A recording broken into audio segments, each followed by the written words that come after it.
Right, so, as of a few minutes ago, it is officially my birthday.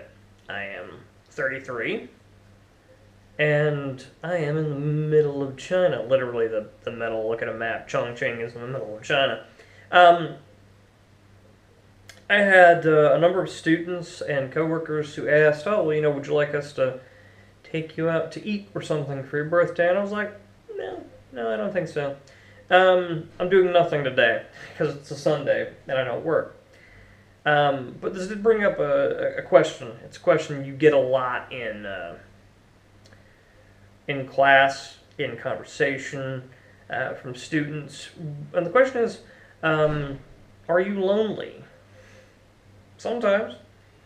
Um, if you are a person who gets lonely very easy, please, please do not fly halfway across the world to teach English in another country.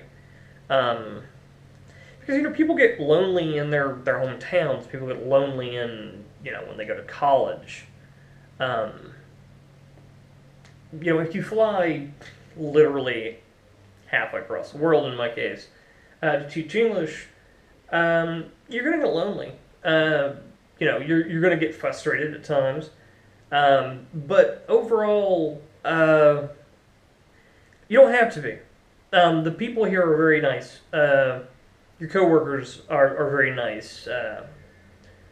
You can find people to talk to, find people to be around. And with technology today, Skype and instant messenger, Facebook if you have a VPN. Um, it's not that hard to talk to people. I just got through talking to my mother and sister, my nieces, my brother-in-law, my best friend. It's not hard to stay connected with people anymore. I think as time goes on, distance will mean a lot less to the concept of being lonely. Um, it's just something to consider if you're thinking about teaching English in another country. Is that there are times where you're going to be lonely. Um, when I taught English in Japan, when I teach English here, you are on a fairly regular basis. Um, you are going to think to yourself in the middle of the night while laying there, "Oh God, what did I do? Why am I here? I should go home." Those thoughts, for the most part, will pass. Um, some people get here into another country and they can't handle it.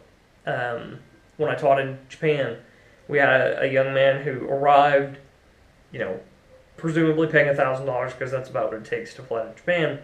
Got there, spent a day there, and he freaked out. And he got on a plane and he went back to, I think he was from Canada. Um, there are people who will get to another country and will teach for a while and they will lose their shit. We had a guy who, great guy, never had any problems in his entire life, got to Japan, was teaching, and after a month he literally he just lost it and flipped out and had to go back home. This is not for everybody.